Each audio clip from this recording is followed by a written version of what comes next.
పెండ్లి కుమార్తె తరఫున పాస్టర్ గారు మార్గ మధ్యలో ఉన్నారు. వారు వచ్చిన తర్వాత పరిస్థితులను బట్టి వారికి సమయాన్ని మనం ఇద్దాం. కొద్ది నిమిషాలు వధువరులను ఉద్దేశించి దేవుని మాటలు మనం విందాం. చాలా జాగ్రత్తగా దేవుని వాక్కులు వినాలని మనవి చేస్తున్నాను. ఎట్టి పరిస్థితుల్లో మరి వాచి ఉన్న వాళ్ళందరూ కూడా టైం చూసుకోండి. 12:30 గంటలకు ఈ వివాహం అంతా కూడా పూర్తి చేయబడుతుంది. సమయాన్ని ఖచ్చితంగా పాటిద్దాం. ప్రియులరా, వివాహం అనేది దేవుడు ఏర్పరిచినటువంటి ఒక గొప్ప వ్యవస్థ. ఈ వివాహం ద్వారా దేవుడు అనేకమైన కలలు కన్నాడు. భార్యాభర్తల ద్వారా లేదా స్త్రీ పురుషుల ద్వారా అనేక మంది మనుషులు ఈ భూమి మీద విస్తరింప చేయాలని, అనేక మంది ఫలించాలని, అభివృద్ధి చెందాలని దేవుడు ఆశపడ్డాడు. క్రీస్తు లోకానికి రావాల్సిన పరిస్థితి ఏర్పడింది. ఆ మహనీయుడు ఈ లోకానికి వచ్చాడు. మనం చేసిన ప్రతి పాపానికి ప్రాయశ్చిత్తంగా తన పవిత్ర రక్తాన్ని చిందించాడు. తిరిగి సర్వమానవాళిని మరల దేవునితో సంధి చేయడం అనేది జరిగింది. అయితే ప్రియులరా, ఇక నుండైనా ఆయన సంకల్పాన్ని ఎరిగిన జతపరచబడుతున్న ఈ దంపతులు ఇరువురు కూడా దేవుని చిత్తం ఏంటో బైబిల్లో ఉన్నటువంటి ప్రతి విషయాన్ని వారు గుర్తించి జతపరచబడిన నాటి నుండి చివరి శ్వాస వరకు దేవుని చిత్తాన్ని నెరవేర్చడానికి మనస్ఫూర్తిగా ఇష్టపడి అంచెలంచెలుగా ఆత్మీయతలు ఎదగాలని నేను మనస్ఫూర్తిగా కోరుకుంటున్నాను. ప్రియులరా, సాధారణంగా వివాహం అనగానే మనం పాంప్లెట్లు కొట్టిస్తాం, లేదా కరపత్రాలు, వాటిని ఏమంటారు, పెళ్లి కార్డులు కొట్టిస్తాం. కొంతమంది ఫ్లెక్స్లు కూడా డిజైన్ చేస్తారు, జనరల్గా వ్రాస్తారు. ఈరోజు వేదిక మీద ఉన్నటువంటి వధువరులు ఇరువురు పేరు బాబు మధుకుమారు, అలాగే జయశ్రీ. ఏమండి, మధుకుమార్ వెట్స్ జయశ్రీ అని మరి పోస్టర్లో కానివ్వండి, లేదంటే ఫ్లెక్సీల్లో కానివ్వండి డిజైన్ చేస్తారండి. అయితే ఈరోజు నేను ఎక్కువగా మిమ్మల్ని ఇబ్బంది పెట్టకుండా వెట్స్ అనేటువంటి ఈ పదం యొక్క అబ్రివేషన్ అర్థాలు నేను మీతో చెబుతాను, జాగ్రత్తగా నోటీస్ చేయండి. ఏమండి, వెట్స్ అనేటువంటి పదంలో 4 అక్షరాలు ఉన్నాయండి. వెట్స్ అనే పదంలో ఎన్ని అక్షరాలు ఉన్నాయి? 4 అక్షరాలు ఉన్నాయి. WEDS. సో ఈ వెట్స్ అనే పదానికి అబ్రివేషన్ చెప్తాను, జాగ్రత్తగా నోటీస్ చేయండి. ముఖ్యంగా నూతనంగా జతపరచబడబోయే నవవధువులు. ప్రియులరా, W అనగా వాక్ టుగెదర్.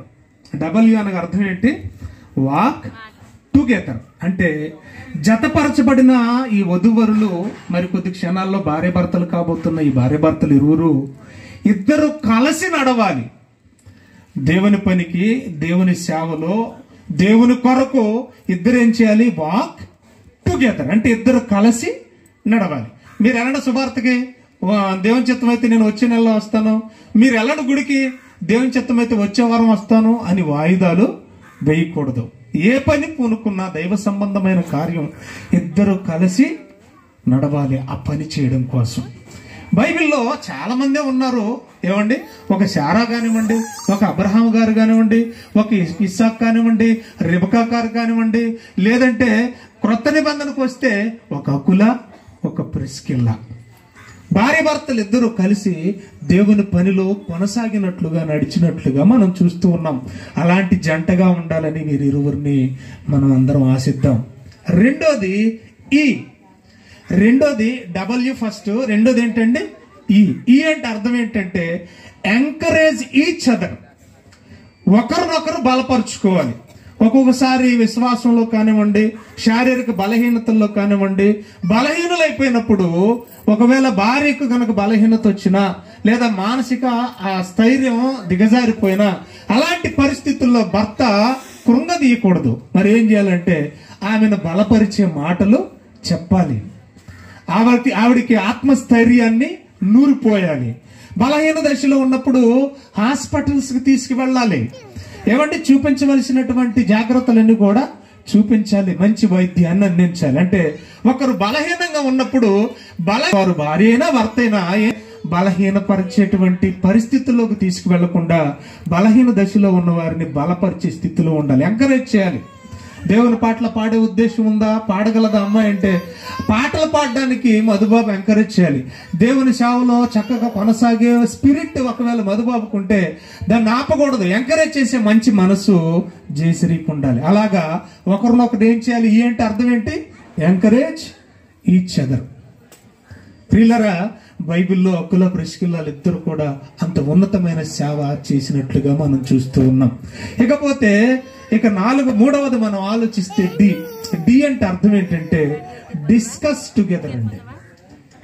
ఏదైనా ఆనందం కానివ్వండి, దుఃఖం కానివ్వండి, బాధ కానివ్వండి, అనారోగ్యం కానివ్వండి, ఆరోగ్యం కానివ్వండి, అది ఉపద్రవమైన కరువైన ప్రతి పరిస్థితుల్లో ఏదొచ్చినా కూడా ఇద్దరు కలిసి డిస్కస్ చేయాలండి, చర్చించాలండి. ఏమండి, ఏదైనా ఒక సమస్య వచ్చింది అనుకోండి, వెంటనే కృంగిపోకూడదు. ఈ సమస్యకు మూలం ఏంటి అని చెప్పి ఇద్దరు కలిసి కూర్చొని ఏం చేయాలి? ఆలోచన చేయాలి, ఇద్దరు చర్చించాలి. ఏ సమస్య వచ్చినా ఇద్దరు కలిసి ఎదుర్కొనే సామర్థ్యం వారికి ఉండాలి. ఏమండి, సంతోషం వచ్చినా ఇద్దరు కలిసి ఎంజాయ్ చేయాలి. ఏమండి, దుఃఖం వచ్చినా ఇద్దరు కలిసి దాన్ని అంగీకరించాలి. కష్ట నష్టాలు వచ్చిన ఇద్దరు కలిసి వాళ్ళు ఏం చేయాలంటే ఆ సమస్యను ఎదుర్కొనే వారిగా ఉండాలి. సమస్య ఎందుకు వచ్చింది అని చెప్పేసి ఇద్దరు కలిసి చర్చించేవారిగా ఉండాలి. సమస్య నీ గుండా వచ్చింది కాబట్టి ప్రాబ్లం నువ్వే సాల్వ్ చేసుకో, లేదా సమస్య నా గుండా వచ్చింది కనుక ఆ సమస్యకి నేనే కారణం, ఆ సమస్యను నేనే తీర్చుకుంటాను అనుకోకూడదు. ఎందుకంటే వీళ్ళిద్దరు జతపరచబడిన తర్వాత ఒకరికొకరు వేరు కాదు. ఏమంటే ఇరువురు ఏక శరీరులు. కాబట్టి ఏ సమస్య వచ్చినా ఇద్దరు ఒక్కటిగా ఉండి సమస్యను ఎదుర్కొనేటువంటి గొప్ప ఆత్మస్థైర్యాన్ని దేవుడు వారికి ఇవ్వాలని మనం కోరుకుందాం. చివరి మాట ప్రియులరా, చివరి అక్షరం ఎస్ అండి. ఎస్ అంటే సర్వ్ టుగెదర్. దేవుణ్ణి ఇద్దరు కలిసి సేవించాలి. దేవుని పరిచర్య ఇద్దరు కలిసి చేయాలండి. అదే మాట అంటాడు యెహోషువ, నేనును నా ఇంటి వారు యెహోవాను సేవిస్తాం. అర్థమవుతుందండి? ఇద్దరు కలిసి దేవుణ్ణి ఏం చేయాలి? స్తుతించాలి. దేవుని పరిచర్య కలిసి చేయాలి, దేవుని పని కలిసి చేయాలి. 4 మాటలు చెప్పాను, మనసులో పెట్టుకోండి. Number one walk together. ఇద్దరు కలిసి దేవుని కోసం నడవాలి. రెండోది ఎంకరేజ్ ఈచ్ అదర్. ఒకరినొకరు బలపరుచుకోవాలి. మూడవది డిస్కస్ టుగెదర్. ఇద్దరు కలిసి చర్చించాలి. చివరిది సర్వ్ టుగెదర్. ఇద్దరు కలిసి దేవుణ్ణి సేవించాలి. అలాంటి కుటుంబంగా ఈ బిడ్డలిరువురు ఉండాలని నేను మనస్ఫూర్తిగా కోరుకుంటూ ఉన్నాను. ప్రియులరా, యొక్క వివాహ కార్యక్రమాన్ని మనం జరిగిద్దాం. దయచేసి వధువరులు ఇరువురు కూడా లేచి నిలబడాలని మనవి చేస్తూ ఉన్నాను. ఆ మైక్ కూడా ఆన్ చేయండి సార్.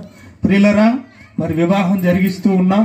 ఇంకా ఇండ్లలో ఉన్నవారు ఇండ్లలో ఉన్నట్లయితే త్వరపడి వేదిక దగ్గరికి రావాలని మనవి చేస్తూ ఉన్నాను. చక్రన్నయ్య గారు, ధనలక్ష్మి అక్క గారు వేదిక దగ్గరికి రావాలి.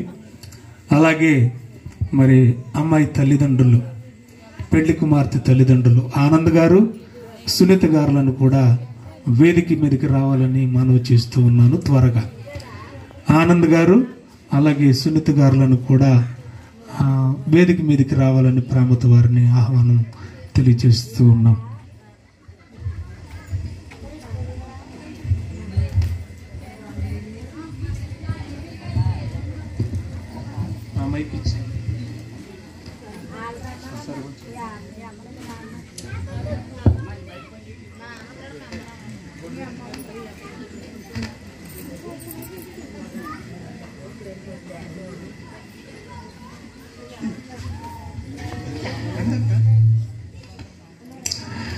దయచేసి గమనించండి. నాయన వీడియో తీస్తున్నారా? వీడియో ఆపొద్దు పెళ్లి అయిపోయేంత వరకు. శ్రీమతి సునీత గారుల కుమార్తె జయశ్రీని మీ ఇంటి కోడలుగా చేసుకోవడానికి మీరు మనస్ఫూర్తిగా ఇష్టపడుతున్నారా? ఇష్టపడుతున్నాం. చాలా సంతోషం. రాజానగరం మండలం తూర్పు గోనగూడెం వాస్తవ్యులు ప్రతి చంద్రశేఖర్ గారు అలాగే ధనలక్ష్మి గారుల ఏకైక కుమారుడు మధుబాబు గారిని అయ్యా మీ ఇంటి అల్లుడిగా చేసుకోవడానికి మీరు మనస్ఫూర్తిగా ఇష్టపడుతున్నారా? చాలా సంతోషం. మధుబాబు గారు, మీ ఎదుట జయశ్రీ గారు పెళ్లి కుమార్తెగా సిద్ధపడి మీతో కలిసి జీవించడానికి ముందుకొచ్చారు అని నేను నమ్ముతున్నాను. ఆమెను మీ జీవిత భాగస్వామిగా చేసుకోవడానికి మీరు మనస్ఫూర్తిగా ఇష్టపడుతున్నారా? ఇష్టపడుతుంది. వీళ్ళు మధుబాబు గారు పెళ్లి కుమారునిగా సిద్ధపడి మిమ్మల్ని వివాహం చేసుకోవడానికి సంసిద్ధులుగా ఉన్నారు. మధుబాబుని పెళ్లి చేసుకోవడానికి మీరు మనస్ఫూర్తిగా ఇష్టపడుతున్నారా, లేకపోతే ఎవరైనా బలవంతం చేశారా?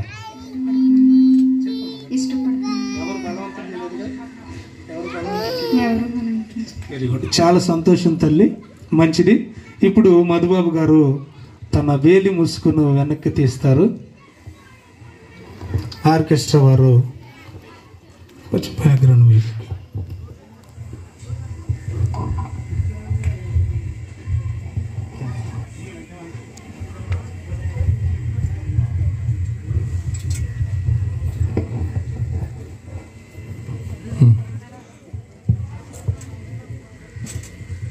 ముసుగు ఆ చెయ్యి కిందకి పెట్టుకోండి. చెయ్యి కిందకి పెట్టి చెయ్యి పెట్టరా అమ్మ, అటు చూడమ్మా.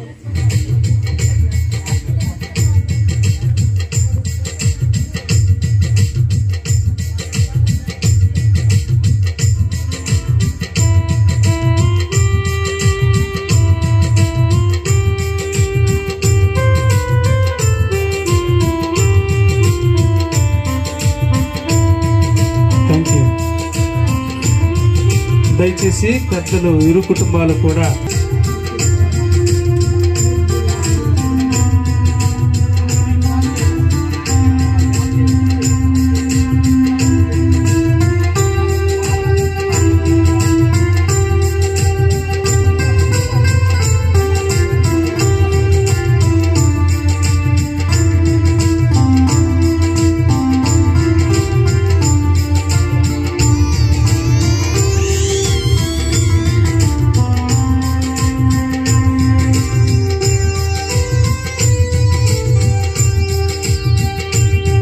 చాలా సంతోషం.